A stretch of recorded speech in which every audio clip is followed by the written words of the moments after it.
uang rakyat banyak, bukan berarti harus memaksa. Cukup dengan korupsi, semua terpenuhi, kita tinggal menikmati. Ingin gusur tanah rakyat desa, bukan berarti harus ke desa. Cukup dengan kolusi, semua terpenuhi, kita tinggal menikmati. Hei Indonesiaku, hei Indonesiaku, tanah subur rakyat nganggur, tanah subur rakyat nganggur. Wilayah Purwokencono ini yang seluas 2.400,30 hektar ya, itu dijual belikan ke masyarakat, sehingga banyak berdatangan masyarakat baik yang dari Pulau Jawa maupun dari Lampung dan sekitarnya. Ketika tahun 80 ya, kebetulan ada program ABRI Manunggal Reboisasi. Jadi Purwokencono ini sebetulnya tidak masuk di dalam program reboisasi gitu. Yang kena reboisasi adalah kawasan Gunung Balak dan sekitarnya. Itu karena Regester 38 gitu. Tapi pada waktu itu karena oleh kepala desa yang namanya Pak Sutomo itu diajukan untuk mengikuti transmigrasi, sehingga Purwokencono dijadikan area perluasan hutan lindung Regester 38 itu. Nah, sehingga masyarakat goyang, ada yang mau dan ada yang tidak. Kalau yang tidak mau, kalau yang mau ya langsung berangkat, kalau yang tidak mau ya dengan jalan paksa waktu itu. Nah, adapun program ABRI Manunggal Reboisasi itu ditandai dengan penanaman prasasti burung Garuda yang ada di dalam Garuda itu. Itu waktu itu yang menanam Bapak Jenderal Murdani.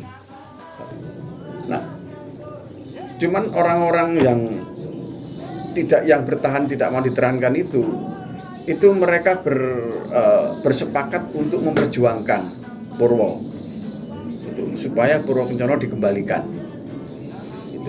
Dikembalikan karena mereka tahu bahwa Purwokencono aslinya bukan Regester, itu di luar Regester itu. Cuman di tahun 2007 ya, tahun 2007 itu kita oleh Bupati waktu itu, Bupatinya Satono, Bupati Lampung Timur, kita digabungkan dengan Desa Banjar Agung. Bergandengan kita kan dengan Banjar Agung. Di tanggal 19 Desember itu Juli ya, waktu itu Juli 2007, dan di 19 Desember diresmikan jadi Desa Purwokencono. Itu pelepasan dari Banjar Agung.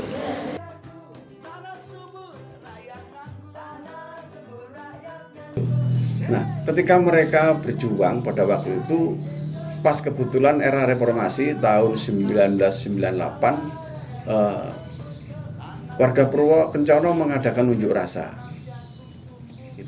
Unjuk rasa pertama ke kantor gubernur Bandar Lampung, itu minta kepada pemerintah supaya tanahnya dikembalikan. Oleh pihak pemerintah provinsi artinya ditanggapi dengan baik, dalam arti akan diupayakan gitu. Nah, setelah itu belum juga ada jawaban, kami warga Purwo demo lagi kedua kalinya, dimulai dari kabupaten kembali ke provinsi sampai ke provinsi. Nah, sehingga di tahun awal 99 tanah Purwokencono dikeluarkan, artinya dikeluarkan SK-nya untuk dikembalikan kepada masyarakat. K545 terus keluar lagi karena itu mencakup wilayah Purwokencono dan juga Wai Abar yang masuk kecamatan Wai Jepara. Jadi kita minta lagi SK tersendiri dari cakupan semua SK yang dikeluarkan itu. Karena yang dikeluarkan waktu itu 4.000 sekian, sedangkan Purwokerto luasnya 2.328 hektar. Keluarlah SK, dan SK itu memang ditumpangi oleh pihak-pihak tertentu, yaitu namanya SK nomor 72. Itu habis itu masyarakat nggak terima dengan SK yang cenderung ke keberpihakan dari pemerintah. Jadi SK tersebut diganti lagi dari Menteri Kehutanan, yaitu SK 23 yang menyatakan tanah Purwokerto ini dikembalikan kepada masyarakat yang berhak.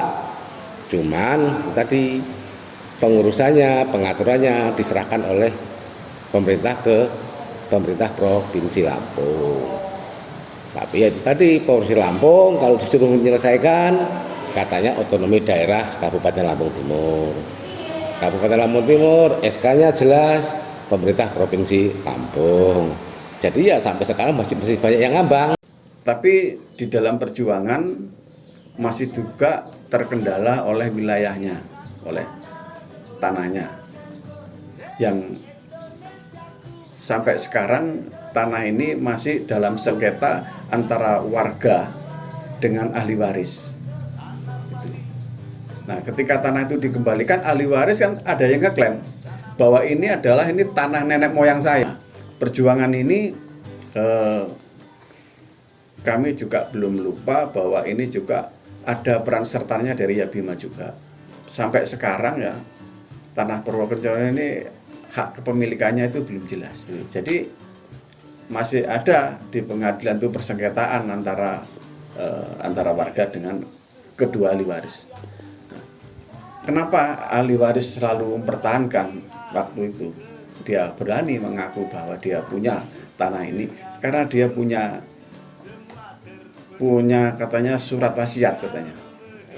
Surat wasiat dari pemerintah Belanda, tetapi surat wasiat itu waktu di pengadilan setelah diterjemahkan itu bukan soal pertanannya, tetapi pengangkatan demang. Kan di dalam surat wasiat itu kan bahasa Belanda, ya, bahasanya Belanda yang ditulis dengan aksara Arab, juga ada yang Lampung kan gitu. Ternyata kalahnya si ahli waris di situ. Ternyata surat itu hanya pengangkatan sebagai demang. Walaupun pajak itu statusnya bukan hak kepemilikan, tetapi hak guna atau hak penguasaan. Gitu. Tapi minimal karena kami sudah menguasai lahan dan kami merasa membayar pajak, minimal kami punya kekuatan.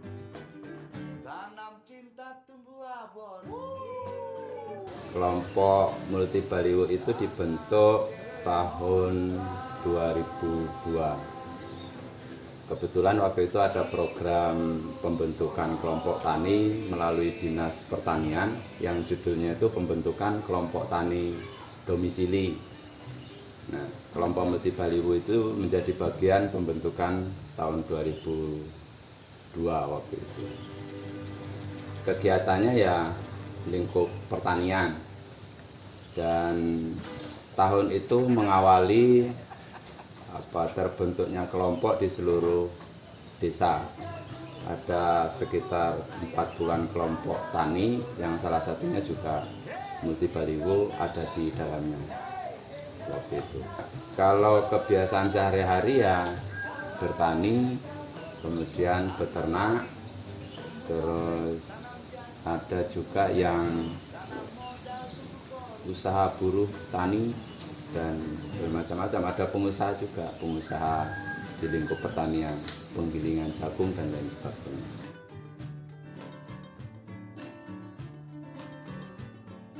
Ya kalau harapan kami selaku warga ingin segera persoalan tanah ini segera selesai.